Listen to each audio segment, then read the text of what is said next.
Hello, good morning, friends. Welcome to Achievers Class. Today, we are going to see a very new and fresh chapter that is nothing but the Song of Songs. Okay, एक सुंदर, अतिशय सुंदर अशी कथा आपल्याला बघायची अकबर आणि बिरबल यांच्या काळामध्ये असते. ओके, चला मग आपण धड्याला लवकर स्टार्ट करूया. Slowly gently the exhausted musician laid his tanpura on the carpet. बघा काय म्हटलंय की स्लोली अँड जेंटली, हळुवारपणे. एक्झॉस्टेड म्हणजे काय, थकलेले, टायर्ड. ओके, अशा म्युझिशियनने आपला तानपुरा जमिनीवर ठेवला, कार्पेटवर ठेवला. द एक्सक्विसिट स्ट्रेन ऑफ राग दरबारी स्टील व्हायब्रेटेड विदिन द हॉल. एक्सक्विसिट म्हणजे काय, व्हेरी फाईन अँड प्लीजिंग, एकदम सुंदर, मनमोहक असं सुंदर राग दरबारी त्या ठिकाणी गायला गेलेला होता, वाजवला गेलेला होता तानपुऱ्यावर. आणि त्याचे धून जी होती अजूनही त्या हॉलमध्ये काय होत होती, व्हायब्रेट होत होती. Emperor Akbar looked up, his eyes lit with admiration, wonderful.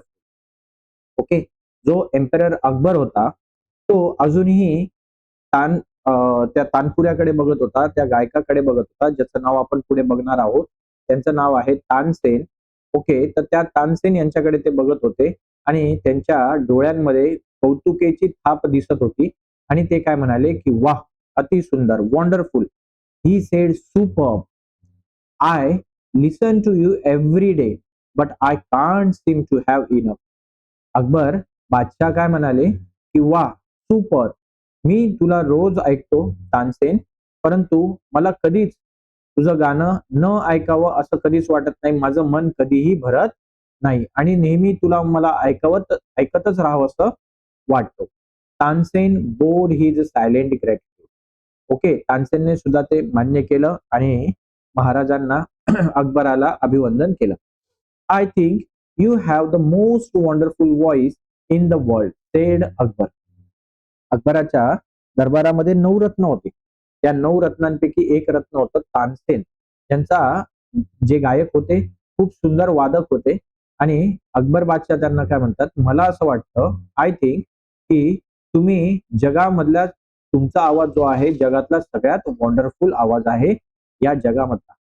But I don't Shahenshah, said Tansen with a smile. बघा, हसत हसत मुखाने तानसेन बादशाहांना म्हणाले की बादशाह, मला असं मात्र वाटत नाही, शहेनशाह, मला असं मात्र वाटत नाही की मी जगातला, माझा आवाज हा जगातला सगळ्यात सुंदर आवाज आहे. There is someone who sing far better than I do. असा जगामध्ये आणखी एक व्यक्ती आहे जो माझ्यापेक्षा आणखी सुंदर आवाजामध्ये गाणं गाऊ शकतो. Really, cried the disbelieving Akbar. Akbar बादशाह विश्वास न व्यक्त करता म्हणाले की खरंच असा पण कोणी आहे जो तुझ्यापेक्षाही छान, तुमच्यापेक्षाही छान गाणं म्हणतो. Then I must have him sing in my court, can you arrange it.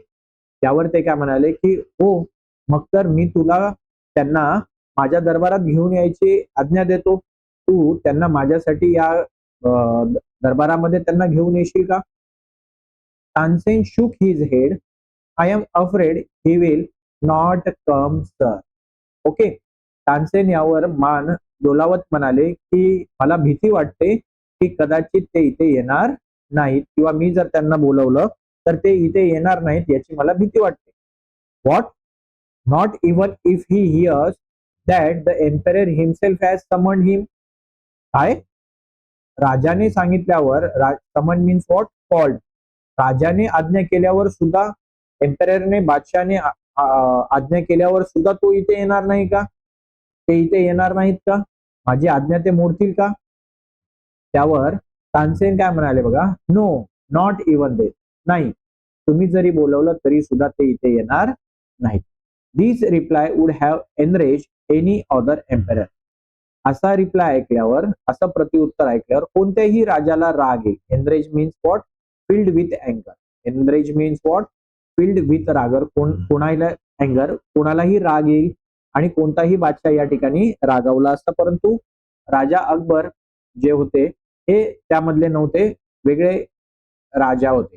Okay, but Akbar was different. Akbar मात्र वेगळे होते, ते असे रागवणाऱ्या मधले नव्हते. Very well Ustadji, said Akbar smiling into the Tansen's half scared eyes. त्यावर ते काय म्हणाले, ठीक आहे उस्तादजी काही हरकत नाहीये. तानसेनच्या घाबरलेल्या डोळ्यांकडे बघत ते म्हणाले, if he doesn't come I shall go to him myself, will you take me to him. त्यावर ते काय म्हणाले, ठीक आहे जर ते महान गायक इथपर्यंत येत नसतील तर मी त्यांच्यापर्यंत जातो, तू मला त्यांच्याकडे घेऊन जाशील का? Yes yes sir, provided you do not come as a emperor of Hindustan. Okay, ते म्हणाले येस सर मी तुम्हाला घेऊन जाईल, पण त्यात मात्र एक अट आहे की तुम्ही एम्पेरर ऑफ हिंदुस्तान म्हणून तिथे येऊ शकत नाही, तुम्हाला एक सामान्य व्यक्ती म्हणून तिथे जावं लागेल.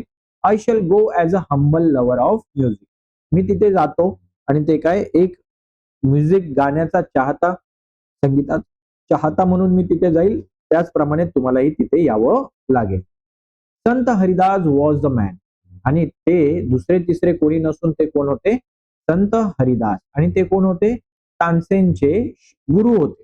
तानसेन हे त्यांचे काय होते? शिष्य होते. कोणाचे? संत हरिदास यांचे. Tansen had spoken of. आणि तानसेन म्हणाले की ते दुसरे तिसरे कोणी नसून त्यांचं नाव काय आहे? Sant Haridas. He had been Tansen's music teacher and he lived the austere life of a hermit.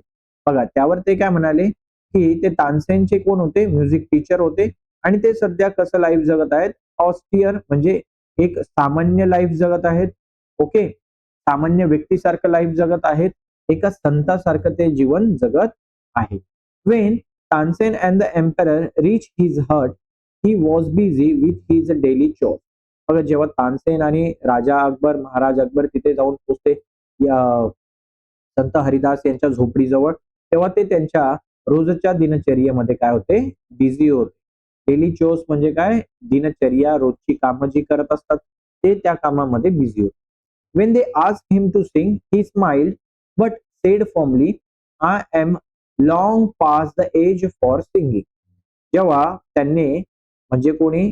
राजा अकबर आणि तानसेन यांनी त्यांना गाणे गाण्याची रिक्वेस्ट केली, त्यावर ते हसून काय म्हणाले? फर्मली म्हणाले, दृढ निश्चयपणे म्हणाले की मी बऱ्याच दिवसांपासून गाणं गाणं सोडून दिलेलं आहे. Even his favourite pupil could not persuade him to change his mind. त्यांचे आवडते शिष्य जरी तिथे आले आणि त्यांनी परस्यूड म्हणजे काय? मनवण्याचा प्रयत्न केला तरीही ते त्यांचं मन बदलत नसत. म्हणजे संत हरिदास कोणासाठीच गाणं गात नसत. But Tansen knew how to get round him. परंतु तानसेन यांना मात्र माहिती होतं की कशा पद्धतीने संत हरिदास यांच्याकडनं गाणं गाऊन घेतलं जाईल. He offer to sing before his guru. आणि त्यांनी त्यांच्या गुरुला सांगितलं की मी तुमच्यासाठी एक गाणं म्हणतो. And he made a deliberate mistake. आणि मग ते वारंवार डेलिब्रेट म्हणजे जाणून बुजून ते काय करायला लागले? चुका करायला लागले. That's not the right note Tansen cried his teacher अमेझड.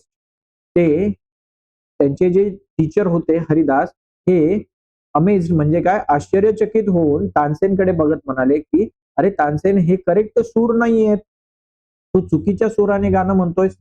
What has happen to you. तुला काय झालंय? तू का असं चुकीचं गाणं म्हणतोयस? सूर का चुकीचे लावतोयस? Tansen did not seem to understand his teacher and he made the same mistake again. Tansen मात्र काही ऐकण्यामधला नव्हता आणि ते वारंवार सेम मिस्टेक पुन्हा करत होते. का? कारण ते चुकत होते का? नाही, ते मुद्दामून अशा पद्धतीने गाणं म्हणत होते की जेणेकरून त्यांचे टीचर एक वेळ रागवतील आणि ते म्हणतील की थांब मीच तुला हे गाणं म्हणून दाखवतो किंवा मीच हे सूर तुला लावून दाखवतो. एक्सपर्डेटेड संत Haridas took the tanpura from Tansen's head and sang the right note. बघा, exasperated म्हणजे काय? Irritated, angry. Okay, irritated angry झालेल्या संत हरिदास यांनी तानसेन यांच्याकडनं तानपुरा हिसकून घेतला आणि ते राईट नोट गाणं म्हणू लागले, म्हणजे करेक्ट ताला सुरामध्ये गाणं म्हणायला लागले. Then he went on the next and the next. आणि अशा पद्धतीने मग संत हरिदास हे गाणं म्हणत राहिले, एक एकानंतर दुसरा सूर, तिसरा सूर, ताल यावर ते गाणं म्हणत राहिले. The music spread across the forest. आणि त्यांचं हे म्युझिक संपूर्ण जंगलामध्ये पसरलं. Like the first glimmer of dawn or fragrance of jasmine. जणू काही सूर्यप्रकाश होत आहे, सूर्योदय होत आहे आणि सूर्योदयाचं ही काय आहे, पहिलीच किरण सगळीकडे पसरत आहे. जणू काही जास्मिन फुलाचा वास, फ्रेग्रेन्स, सुगंध सगळीकडे दरवळत आहे. Both Akbar and Tansen listen to him as if they were hypnotized, and the emperor realized that Tansen had spoken the truth. Both Akbar सुद्धा आणि तानसेन सुद्धा ही गाणं ऐकतच राहिले, ऐकतच राहिले आणि जणू काय ते हिप्नोटाइज्ड होऊन गेलेले आहेत. कॅप्चर फुल अटेन्शन. हिप्नोटाइज्ड म्हणजे काय? कॅप्चर फुल अटेन्शन. त्यांचं पूर्णचं पूर्ण लक्ष हे कोणावर कॉन्सन्ट्रेट झालेलं होतं? संत हरिदास यांच्यावर आणि त्यांच्या गाण्यावर. आणि एम्पेररला, राजाला मात्र रिअलाइज झालं की तानसेन खरखर बोलत होते की माझ्यापेक्षा सुद्धा एक सुंदर गायक आहे. He had not known that music could be like this.